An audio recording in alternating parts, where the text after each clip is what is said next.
Hola, ¿cómo están? Muy buena noche para todos. Mi nombre es Agüero Jonathan y el día de hoy lo que vamos a ver es cómo administrar y crear conmutadores virtuales o, vamos a decirlo mejor, switch virtuales porque la palabra se nos es un poco más familiar, ¿no?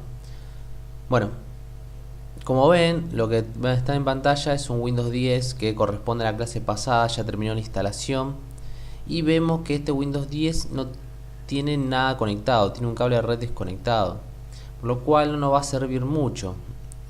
Realmente no nos sirve una máquina virtual que no tenga una placa de red conectada.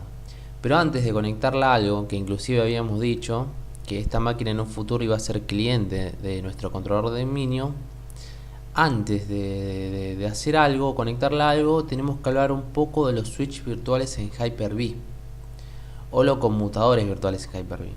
Así que pasemos a detallar un poco. Hyper-V va a tener tres tipos de switch virtuales para poder crear. Hice un dibujo que es bastante horrible, pero discúlpenme, realmente no estoy con muy poco tiempo para hacer algo bonito. Pero vayamos a la teoría, que es lo que más importa. Hyper-V nos va a permitir crear tres tipos de switch virtuales: uno externo, uno interno y uno privado. ¿Y cuál es la diferencia de estos tres? Imaginemos una cosa primero, ¿no? Yo ahora voy a un local y compro un switch de pelín de 5 bocas, que no se administra nada, básico. De 5 bocas me salió 300 pesos. Voy y conecto una máquina, PC1. Después agarro y conecto otra máquina, PC2. Y tengo un switch de 5 bocas, nada más, con dos máquinas, PC1 y PC2. Si yo le pongo una IP fija a ambas máquinas, esas máquinas van a tener la posibilidad de poder verse. Por ejemplo, con un pin o poder compartir un recurso compartido. Un switch virtual sería algo similar. Es como si fuese que yo armara un switch y pudiese conectar las distintas máquinas virtuales. Pero la diferencia que hay entre estas tres, externo, interno y privado, es que, por ejemplo, si yo crease un switch virtual privado, me va a permitir conectar todas las máquinas virtuales que yo quiera. La 1, la 2, si es que tengo más, voy a poder agregarles o agregarlas a este switch virtual privado. Y estas máquinas virtuales van a poder verse. Si yo le pongo una IP fija acá, acá, acá y acá en el mismo rango. Por ejemplo,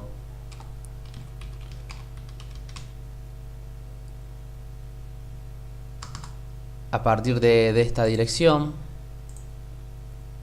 ¿no? La 100 acá, la 101, la 102, la 103, al estar en el mismo rango y estar conectados al mismo switch privado, van a poder verse. ¿Y por qué se llama privado? Se va a llamar privado porque a mi máquina local, ¿sí? La máquina que ustedes ven en pantalla en este momento, la que tiene el administrador de Hyper-V y alberga todas estas máquinas virtuales, jamás voy a poder agregarla al switch privado. Entonces, por lo cual mi equipo local queda completamente excluido. Voy a poder conectar todas las máquinas virtuales que yo quiera y que estas máquinas virtuales se vean, pero mi equipo local jamás. Sí, está completamente excluido. Eso es básicamente lo que sería un switch privado, ¿sí?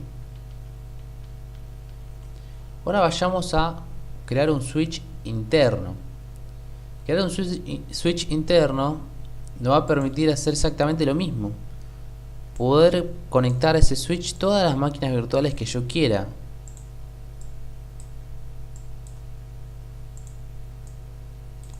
Pero ahora con la diferencia, discúlpeme, estuve adjuntando todos al privado. Vamos de nuevo. Voy a poder poner en ese switch privado todas las máquinas virtuales que yo quiera, ¿sí? Pero también me va a permitir poner mi equipo local en ese switch. Por lo cual voy a tener la ventaja de que todas estas máquinas virtuales se puedan ver si yo le pongo una IP fija a cada uno, ¿no? Pero que también mi equipo local, este que está aquí,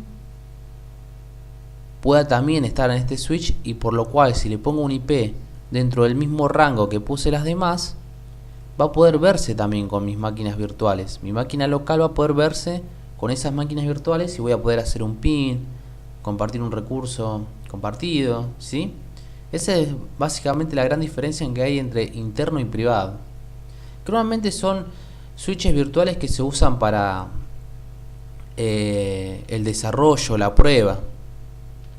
En producción normalmente se usa el externo, y el switch externo, la diferencia que tiene es que todas las máquinas virtuales que yo conecte a ese switch externo es como si fuese que están en mi red de área local, ¿sí? Yo tengo, por ejemplo, mi equipo local que está en una red, yo la tengo en mi casa con un módem o un router, puede ser. Y dentro de mi red de mi casa tengo la computadora de mi hermano, tengo los celulares de mío, de mi hermano puede ser también.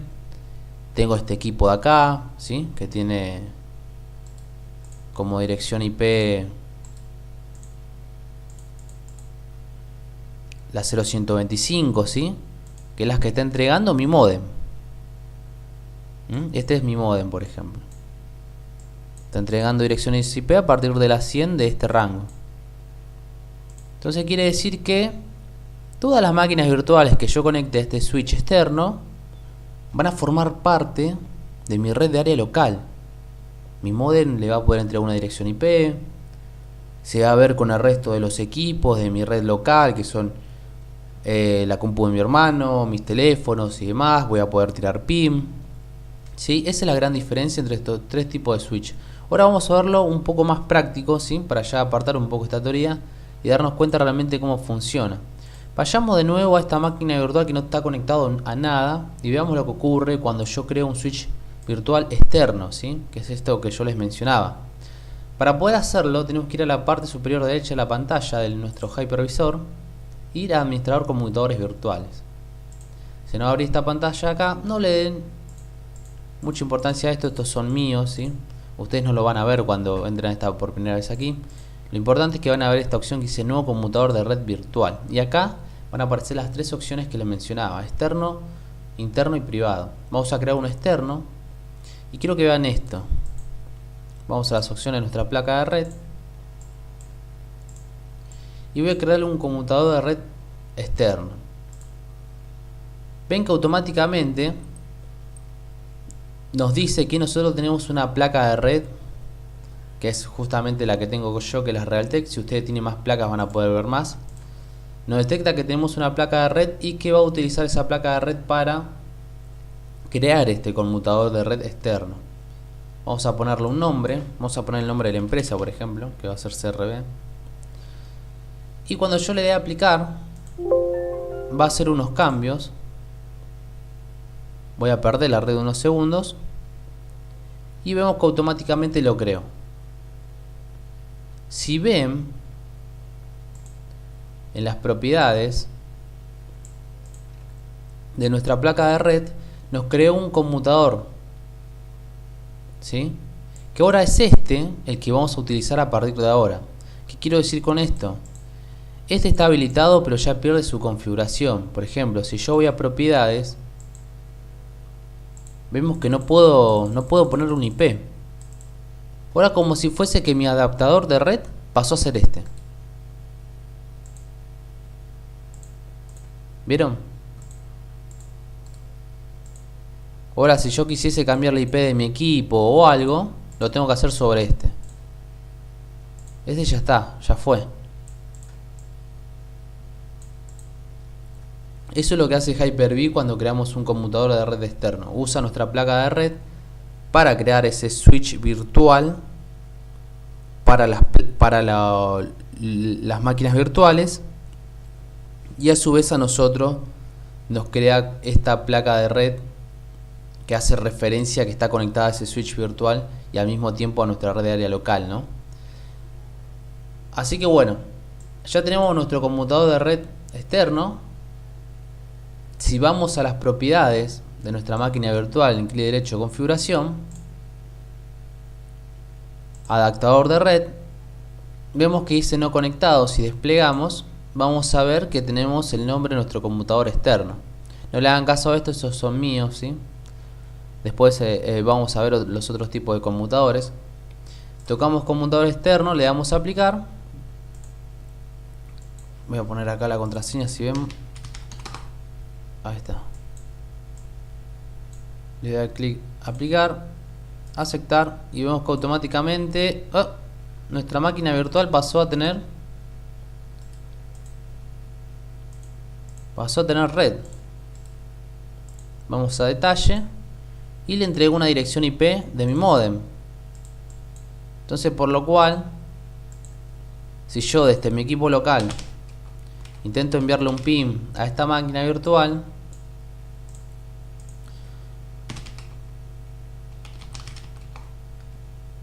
la 108,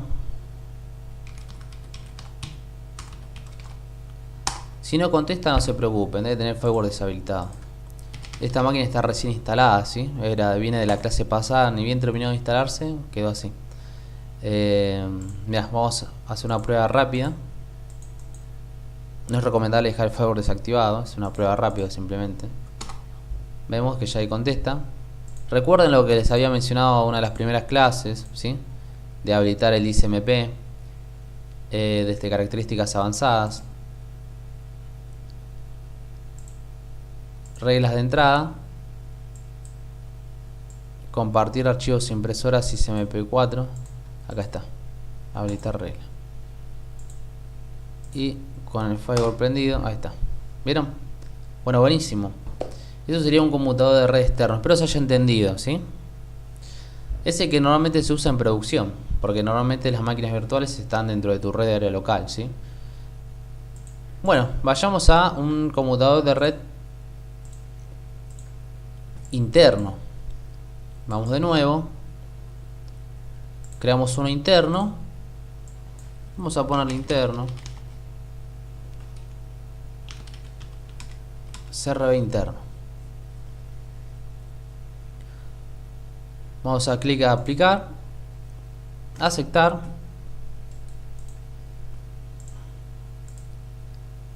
y vemos que me creo un nuevo conmutador, una nueva placa de red en mi propiedad de pantalla, en las propiedades de mi placa de red.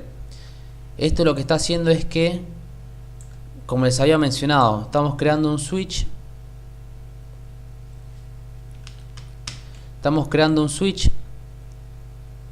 Donde yo, si quiero, puedo agregar las máquinas virtuales, pero ese switch ya, mi equipo local ya está ahí. Mi equipo local ya está en ese switch interno. Ahora yo, si quiero, agrego las máquinas virtuales que yo quiera y automáticamente van a pasar a verse. Por ejemplo, vamos a usar la misma máquina virtual de prueba y vamos a ponerla en ese adaptador virtual interno. Aplicar, aceptar, vamos a la máquina virtual. Se quedan identificando, obviamente, ¿no? Como habíamos hablado en el ejemplo, es un switch como el TP-Link que vos vas a ir a comprar de 300 pesos y tiene enchufada esta máquina virtual y mi equipo local. Pero claro, no hay nada, no hay quien entregue IP, no hay absolutamente nada. Hay que hacerlo a mano, ¿sí? Por eso esto se va a quedar identificando, jamás va a encontrar absolutamente nada. Esto está así porque quedó cachado de la última vez, pero no tiene nada, ¿no? Tendríamos que ir a propiedades. De hecho, si yo intento enviarle un PIN, esto para que quede claro, ¿ves? No contesta, básicamente por eso que les estoy mencionando. Tendríamos que ponerle una dirección IP, vamos a inventar una, ¿sí? En este caso, en vez de la 0, vamos a poner la 1, y este quiero que sea la 100. No hace falta puerta de enlace, ¿sí? Recuerden que está en un switch, véanlo siempre en ese ejemplo básico, un switch, dos máquinas conectadas, no necesito jamás la puerta de enlace. Recuerden leer el blog, ¿sí? Por favor, que ahí tengo explicado bien lo que es la puerta de enlace, NetBIOS, DNS, que va a ayudar a entender un poco mejor. Vamos a clicar a aceptar, cerrar. Le habíamos puesto la 100, recuerden. Vamos a cambiar la dirección IP.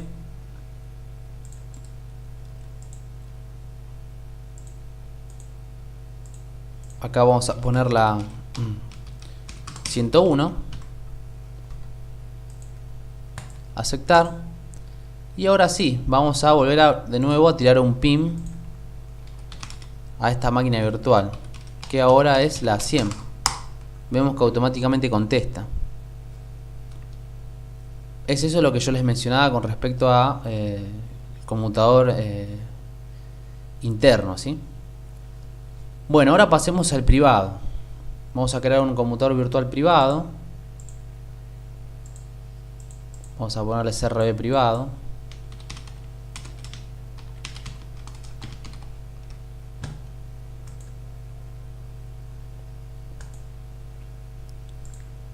Vamos a las configuraciones de nuestra placa de red y vemos que esta vez no hizo absolutamente nada. No creó nada. Pero a mí me va a permitir poner todas las máquinas virtuales que yo quiera en ese switch privado para que esas máquinas virtuales se vean. Pero jamás voy a poder agregar a mi equipo local. Por lo cual mi equipo local va a estar aislada de esas máquinas virtuales. Jamás voy a poder verlas. Entonces yo ahora en mi máquina virtual vamos a agregar esa máquina virtual al switch privado, ¿sí? Vamos de nuevo a la placa de red, medio interno, ahora le ponemos privado, aplicar, aceptar. Vamos de nuevo. La IP la va a conservar. ¿Y esto por qué la va a conservar? Porque yo simplemente lo único que hice fue cambiarla de switch. Es un ejemplo. Si yo a mi PC de ahora, localmente, le pongo una IP fija y la paso a otro switch, la IP fija la voy a conservar, al menos que yo la cambie. O le ponga dinámico y reciba un IP de algún router o demás, ¿sí? Por eso es que tengo la dirección IP, la sigo teniendo. Vamos a poner la 2 para que no se vuelva todo tan confuso, ¿sí? Pasó a tener otra IP y yo no tengo manera, estoy completamente aislado, no tengo de qué manera llegar a esa máquina. No puedo configurarlo en ningún lado. Inclusive si yo configuro no va a pasar nada porque esta placa de red está conectada al switch interno y la máquina virtual al privado. O sea, están en dos switches distintos. Es como tener dos switches que ustedes compren, uno en una máquina y aislado otro en otra máquina. Y nada que los una, nunca van a poder verse por más que pongan un IP en el mismo rango. Bueno, ya lo cambié. Y si yo ahora tiro un pin,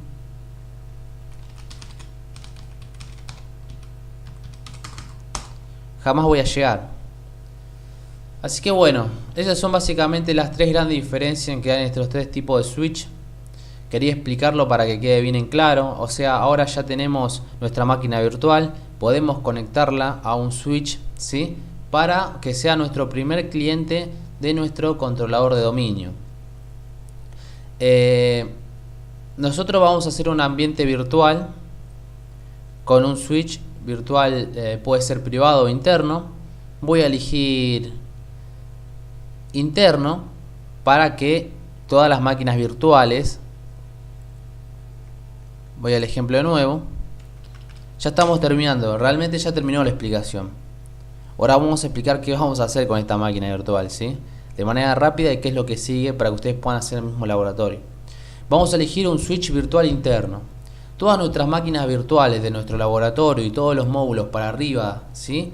Van a estar conectados a un switch virtual interno que se va a llamar CRB interno.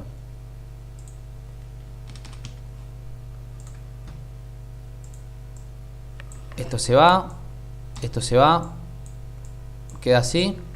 Y todas nuestras máquinas virtuales, todos nuestros laboratorios, lo que vayamos haciendo y demás, van a estar conectados a este mismo switch, ¿sí? Y va a ser interno porque en algún momento vamos a jugar un poco más adelante y vamos a usar esta máquina local, para hacer pequeñas pruebas con las máquinas virtuales que hay acá, ¿sí? Con estas máquinas virtuales de nuestro laboratorio en un futuro. Así que bueno, ese es el video de hoy. Espero que les haya gustado y se haya entendido un poco. Disculpen los dibujos tan horribles que hice, si la explicación se hizo un poco confusa, si fue un poco rápida. Realmente les pido disculpas por todo. Y bueno, cualquier pregunta que tengan, si me quieren dejar un comentario, no hay ningún inconveniente, se los voy a poder solucionar, ¿sí? Les voy a dejar el blog también para que lean un poco del contenido. Así que bueno, les agradezco mucho, muchísimas gracias para todos. Vamos a conectar esta máquina. Por último, voy a hacer esto último que les acabo de mencionar. Vamos a conectar la máquina virtual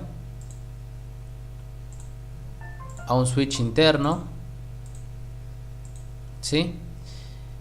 Y bueno, eso es lo último que vamos a hacer con esta máquina. Por ahora no la vamos a utilizar, vamos a avanzar con otras cosas y después en un momento esta máquina va a ser un cliente en nuestro controlador de dominio, como les había mencionado. Bueno, muchas gracias para todos, muchas gracias por escucharme, les mando un abrazo a todos, hasta luego.